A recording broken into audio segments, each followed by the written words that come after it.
Warahmatullahi wabarakatuh. Waalaikumsalam. Salam sejahtera buat kita semua. Mudah-mudahan sudah terlihat ya presentasinya dan suaranya jelas. Saya tadi merasa sangat terbantu nih dengan Pak Direktur, Pak Ari Ridho ya, karena memang sudah dijelaskan dengan cukup dalam tentang metaverse. Nah, dan saya memberikan presentasi yang agak sedikit mungkin berbeda karena judulnya Metaverse dan Transformasi Digital Sekolah. Jadi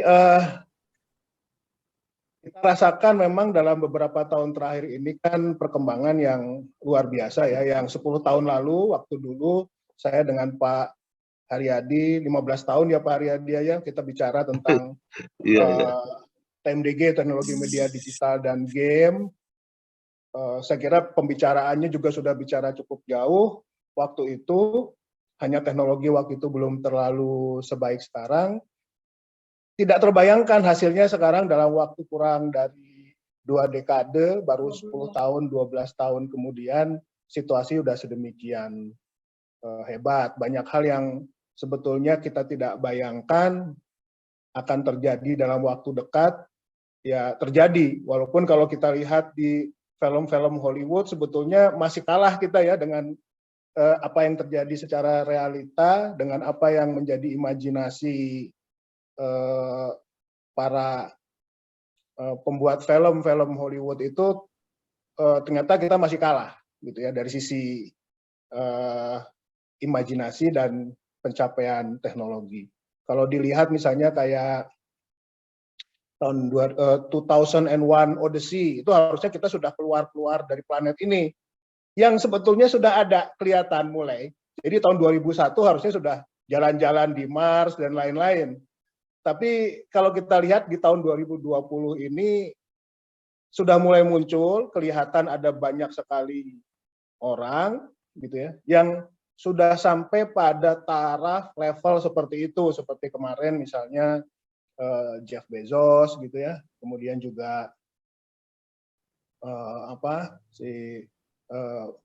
Richard Branson gitu ya, kemudian juga Elon Musk tentunya yang swasta gitu ya, private, individual yang bisa masuk ke daerah seperti itu.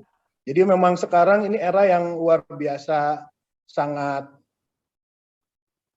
tidak terbayangkan sebelumnya gitu ya. Sehingga terasa sebagai disruption di semua bidang. Disruption-nya tidak cuma sekali pukul gitu ya, kemarin kita bicara tentang tiba-tiba online learning segala macam, tapi juga muncul berkali-kali, setiap tahun muncul disruption baru. Yang terakhir yang sekarang kita bahas di hari ini, disruption baru yang sebetulnya secara konsep sudah cukup lama, tadi sudah dijelaskan sangat baik gitu ya, bahwa sebenarnya 10 tahun lalu Second Life sudah ada, tapi dulu kayaknya nggak terlalu menarik karena memang teknologinya belum membuat jadi cukup nyaman. Tapi sekarang gara-gara Facebook pengen buat metaverse, semuanya jadi buat metaverse, gitu ya.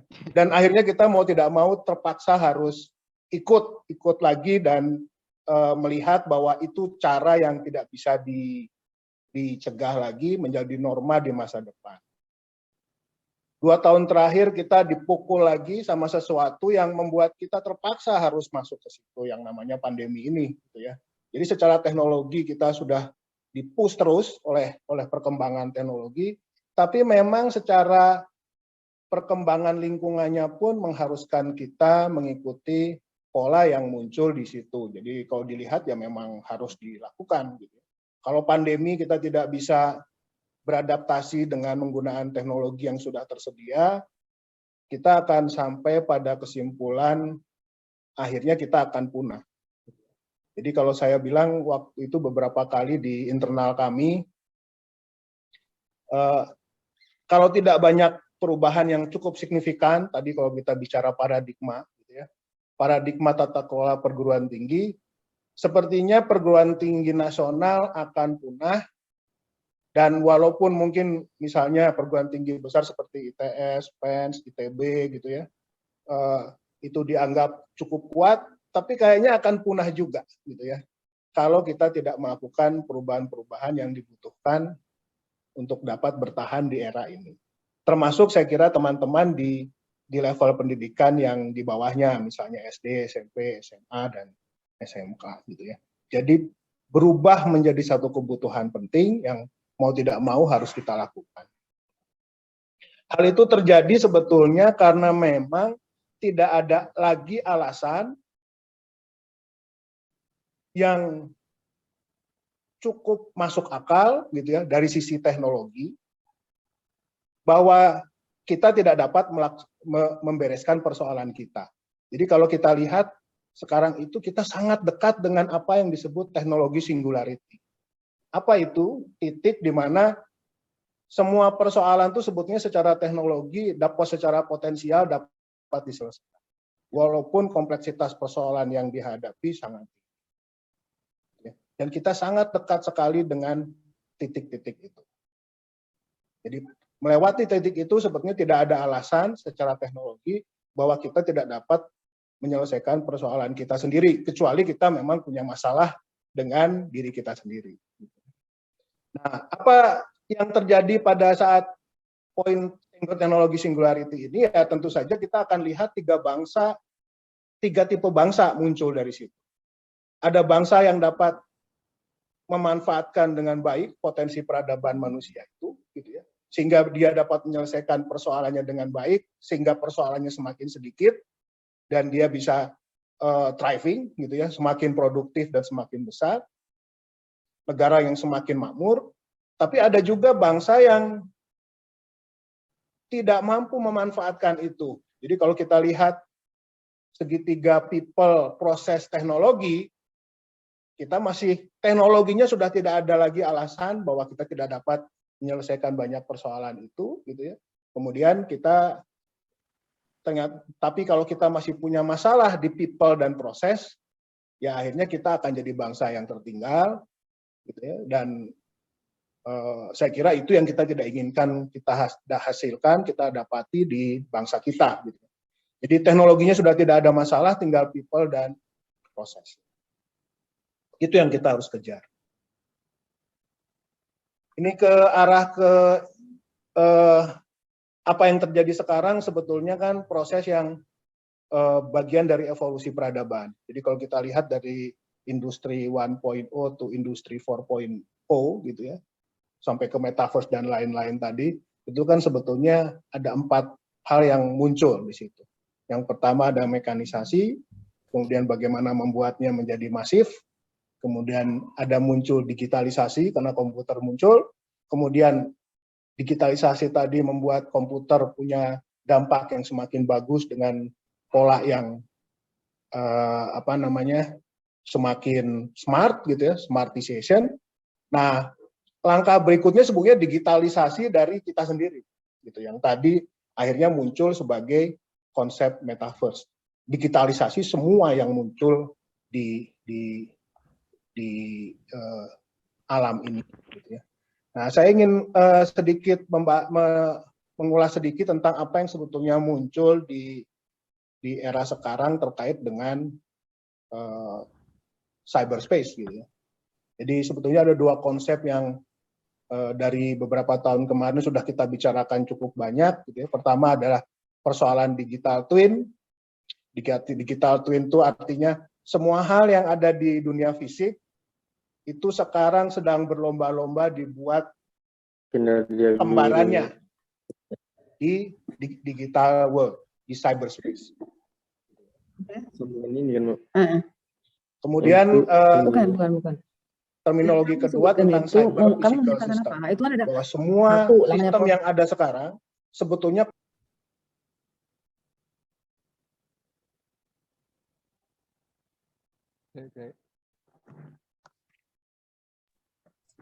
jadi cyber physical system, saya ulangi lagi, yaitu bahwa semua sistem saat ini dan masa depan itu pasti terkait dengan hubungan antara physical system yang kita lihat di dunia nyata dengan cyber system yang muncul di dunia cyber. Itu yang yang saya kira penting betul-betul perlu difahami, karena kita akan selalu mendapati situasi bahwa kok data saya ada di cyberspace misalnya gitu ya. Google punya data pergerakan saya, ada twin dari saya, kegiatan saya yang mencerminkan semua hal yang mirip saya tapi di cyberspace. Itu yang sebetulnya makin lama makin kuat gitu ya. Ada persoalan digital twin, ada hal yang mirip di cyberspace yang mirip dengan apa yang terjadi di kenyataan dengan hubungannya nanti gitu ya. Nah, hubungan itu yang saya kira akan sangat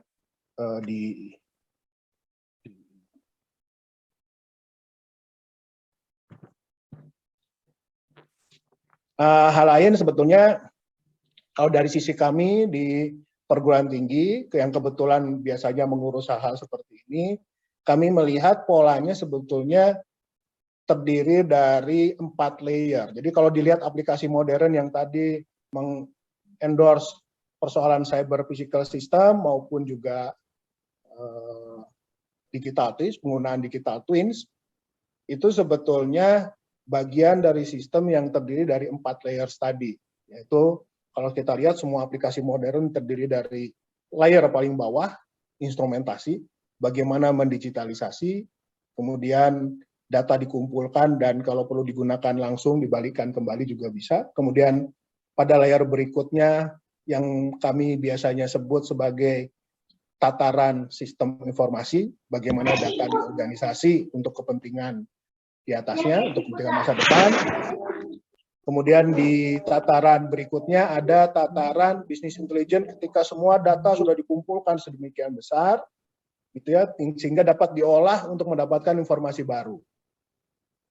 Nah, di atasnya ada satu layer lagi yang disebut tataran gamifikasi, di mana data tadi yang sudah sedemikian diolah dan hasil yang sudah dikelola metadata berhasil dihasilkan, itu dapat kembali diolah dan digunakan untuk mengubah perilaku. Kenapa? Karena goalnya pada saat di level gamifikasi sudah bukan sekedar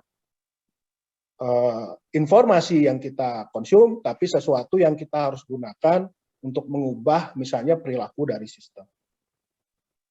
Dan 4 teknologi yang sekarang menjadi besar itu sebetulnya terkait dengan itu gitu ya. Kalau kita bicara big data itu ternyata mewadahi semua yang ada di 4 layer ini, di mana Internet of Things dan robotik menjadi kunci dari bagaimana data itu didigitalisasi, dikumpulkan.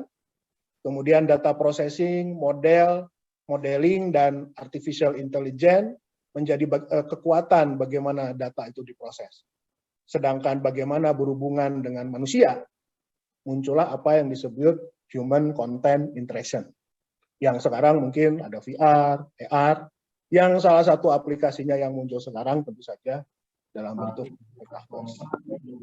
Dalam konteks pendidikan, sebetulnya tadi sudah dijelaskan juga, ada evolusi yang tidak bisa kita tahan lagi, gitu ya, dari zaman dulu. Jadi kalau kita lihat pre-modern itu biasanya teacher-centered learning, filosof itu bicara dengan sedikit sekali gitu ya, very small class. Plato misalnya katanya sering jalan-jalan di taman. Mungkin kalau kita lihat di era kita sekarang agak modern, teacher centered class, tapi kelasnya lebih besar. Yang menarik sebetulnya kalau dulu ya semaunya Plato mau bicara apa, semuanya nunggu dinulis gitu ya. Kalau di modern itu sudah standardized materials, kemudian standardized metodologi. Nah, pada saat pra-pandemi, gitu ya, semuanya masih teacher center, gitu. Pra-pandemi ini, kita masih besar, gitu ya, kita terpaksa harus menggunakan kelas-kelas yang sangat besar karena harus Zoom meeting dan lain-lain, masih pakai standardized materials. Tapi kita sudah melihat tadi pertanyaan-pertanyaan yang muncul di sesi pertama pun sudah membicarakan tentang itu, ya, membicarakan tentang itu, dan sudah melihat berbagai persoalan yang tidak bisa sekedar di online kan. Ada masalah psikologis, ada masalah efektivitas pembelajaran, yang sekarang kita memang rasakan selama masa pandemi ini terdisrupsi. Gitu ya. Proses yang sebetulnya dulu sudah kita nyaman lakukan berpuluh-puluh tahun, kita sekarang rasakan harus kita ubah, dan itu kita tidak mungkin kembali lagi, walaupun ada kecenderungan dari kita semua untuk tetap mempertahankan, ingin balik lagi ke awal, gitu ya, sehingga kita bisa lihat ada upaya untuk kembali full tatap muka, misalnya. Understandable, karena memang manusia biasanya tidak mudah berubah, gitu ya, dan kalau ketemu perubahan biasanya juga agak menolak dikit-dikit, gitu ya. Nah, pada saat post-pandemi, saya kira kita tidak, pertama pandeminya sendiri sepertinya tidak akan selesai-selesai ini, jadi mau tidak mau kita harus beradaptasi.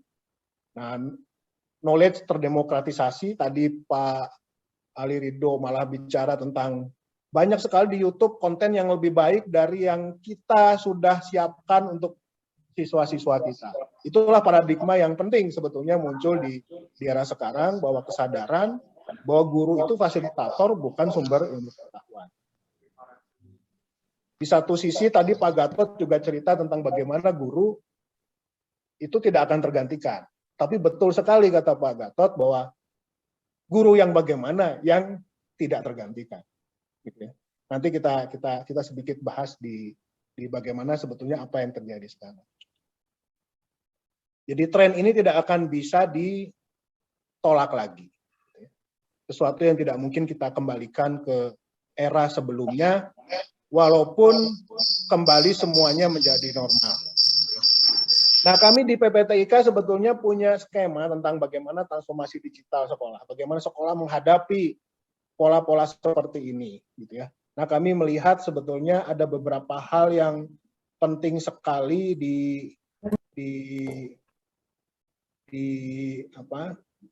dijadikan semacam acuan bagi sekolah ketika bicara tentang transformasi digital pada era sekarang. Salah satu yang paling utama tentu saja tadi kita bicara people dan proses. Jadi kalau kita lihat transformasi digital sekolah, kami di PPTIK melihat yang paling penting sebetulnya dari sisi sumber daya manusia, ada 3 literasi yang sangat penting untuk kita coba gali terus, kita buat agar semua sumber daya manusia yang terkait dengan sekolah itu paham, baik itu gurunya, administrasi, siswanya tentunya, orang tua, dan lain-lain. Yang pertama tentu saja literasi teknologi. Tadi Pak Widi bicara tentang minimum teknologi yang dikuasai, ya ada handphone, ada internet. Itu satu hal yang perlu semuanya kuasai. Bahkan lebih dari itu, ada banyak sekali teknologi baik sebagai pengguna, gitu ya. Kalau kita lihat dari sisi sekolah itu mungkin banyak yang sifatnya sebagai pengguna. Literasi teknologi sebagai pengguna itu yang memang betul-betul perlu betul-betul dikuasai. Tentang bagaimana menggunakan IT, gitu ya, yang tidak perlu profesional.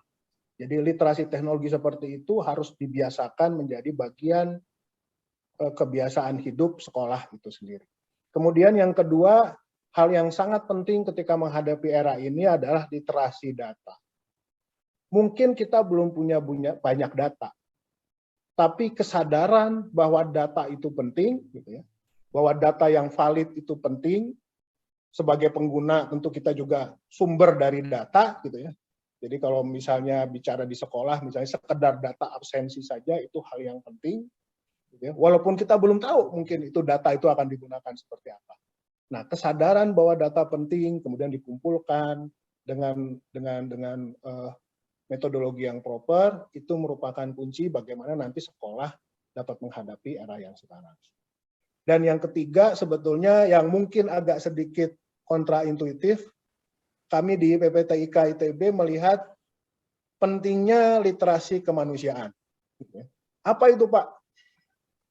Ketika mesin dominan di era sekarang ini, AI akan jauh lebih kuat daripada manusia. Semua yang dibangun oleh kita semua ini akan jauh lebih hebat dari kita, gitu ya. Manusia-manusia yang hanya siap, tadi kalau kita bicara skill gitu ya, skillnya, atau guru-guru skill itu tadi, itu akan dengan mudah digantikan oleh mesin. Kekuatan utama dari seorang guru bukan pada hard skill-nya. Dia bertindak sebagai fasilitator. Dan ketika berbicara sebagai fasilitator, kekuatan guru yang sebenarnya adalah kemampuan memahami manusia dan bagaimana membuat manusia itu menjadi lebih produktif, menjadi lebih baik, gitu ya. Bagaimana kita melihat siswa-siswa kita sebagai bagian dari, kalau saya tuh bicara customer dari kopi kita sebagai baristanya. Guru-guru itu baristanya, kopinya tidak harus kita yang buat, gitu ya. Tapi kita melihat bagaimana kopi itu dibuat dan dinikmati oleh customer kita, yaitu siswa-siswa kita tadi, sehingga mendapatkan experience terbaik gitu ya dari itu. Jadi di satu sisi memang challenge-nya besar di era sekarang ini, tapi sebetulnya juga dengan teknologi yang ada, pekerjaan kita sebetulnya lebih ringan, tidak lagi harus fokus pada hal-hal yang terkait dengan subjek dari pelajaran itu sendiri, gitu ya. Tentu saja tingkat ekspertis masih jadi penting, gitu ya. Tingkat kepakaran tetap jadi penting, tapi pekerjaan sehari-harinya tidak lagi terfokus pada bagaimana mendeliver konten, karena konten tersedia. Tapi bagaimana proses pembelajaran dilakukan untuk mendapatkan hasil pembelajaran yang itu malah jadi hal yang jauh lebih penting dari tingkat kepakaran dari seorang guru. Kemudian saya kira di tata kelola, kita lihat transformasi digital mengharuskan sekolah itu sudah pasti paperless. Waktunya Pak Ari. Iya, makasih.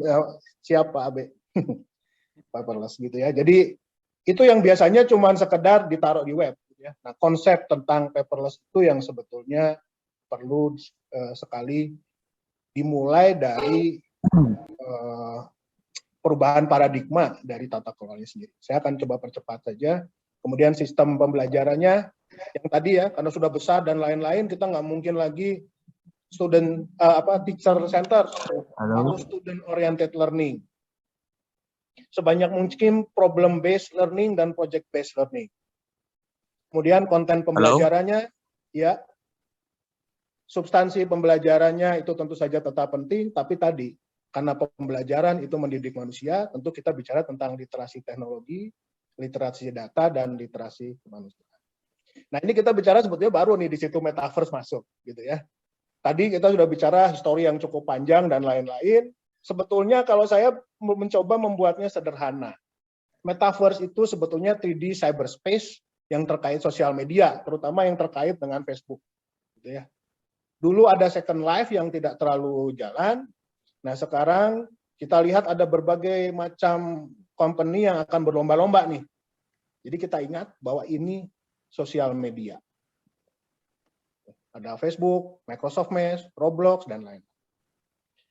Nah, karena itu sosial media, artinya ada interaksi inter dan antar kelompok, jadi ada berbagai isu yang sebetulnya jadi kekuatannya, yaitu ada kolaborasi, ada adversary gitu ya, ada kemungkinan untuk bisa membuat orang menjadi kolaborasi, bisa juga saling bertentangan atau mungkin sinergi.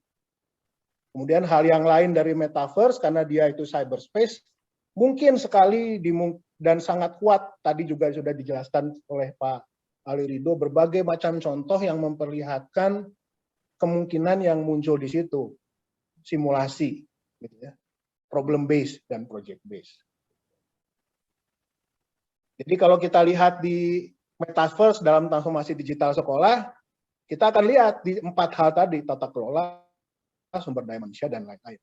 Kalau kita bicara tentang sumber daya manusia, Pak, ini siswanya semuanya masuk ke metaverse misalnya. Di situ dimungkinkan konsep tentang kolaborasi, adversarial, kemudian sinergi itu dilakukan. Sekedar meeting di metaverse memungkinkan berbagai hal yang sebelumnya tidak mungkin dilakukan. Misalnya kalau biasanya kita ketemu dalam konteks tatap muka, yang bisa kita lakukan PowerPoint seperti ini, gitu ya. Tapi kalau di metaverse, saya bisa memperlihatkan ide saya dalam bentuk 3 dimensi. Jadi di situ sudah diperlihatkan nanti jadinya patung saya seperti ini, atau mobil yang ingin saya bangun seperti ini. Dan kalau dalam konteks pembelajaran, hal itu bisa diadop dalam substansinya. Misalnya kalau ingin siswanya membangun satu gedung bersama, ya di situ kita bisa bersama-sama membangun gedung, gitu ya. Jadi kita merancang bersama dan lain-lain, kemudian kita bangun betul-betul bersama tanpa harus punya gedungnya yang sebenarnya di luar. Jadi kalau kita lihat, akhirnya student oriented learning, problem based learning, project based learning, literasi teknologi, data dan kemanusiaan itu semua disupport oleh munculnya metaverse begitu nanti. Nah, kalau di PPTIK memang kita punya skema 4-5 tahun terakhir ini tentang bagaimana hal itu bisa diadop oleh rekan-rekan baik di sekolah maupun di perguruan tinggi. Jadi kita punya kerjasama lah. Intinya sebetulnya kita punya strategi berdayakan komunitasnya. Komunitas itu komunitas pembelajaran, sehingga kita nanti hanya bisa cerdaskan desa dan kotanya dan makmurkan masyarakatnya. Jadi kita coba berangkat dari institusi pendidikannya. Komunitasnya berdaya, kita buat sendiri konten, software, hardware, kemudian dihubungkan ke data center yang kita kelola bersama-sama, kemudian modifikasi apa yang sudah ada, gunakan sendiri, kemudian kita kolaborasikan supaya tadi kita bisa produktif di era yang seperti ini. Ini 4 layer yang dilakukan. Kalau kerjasama dengan kami, ya itu ada 3 hal, gitu ya. Nah, yang tadi mungkin bisa lihat, mungkin Bapak Ibu sekalian, kalau ingin lihat virtual kampus, sebetulnya kalau dari sisi konsep secara akademis, ini tidak lebih dari sekedar 3D virtual world, gitu ya, yang bisa kita coba inilah, kita coba navigasi, gitu ya. Apa yang muncul di metaverse itu sebetulnya belum kita berhasil masukkan, gitu ya. Saya kira ini akan jadi open problem dalam beberapa tahun ke depan. Akan banyak sekali ide-ide muncul, dan saya berharap sebetulnya kita bagian dari populasi yang produktif untuk menghasilkan banyak hal baru yang muncul di metaverse ini. Demikian Pak Abe dari saya. Terima kasih. Wassalamualaikum warahmatullahi wabarakatuh. Waalaikumsalam. Terima kasih Pak Ari atas Waalaikumsalam warahmatullahi wabarakatuh.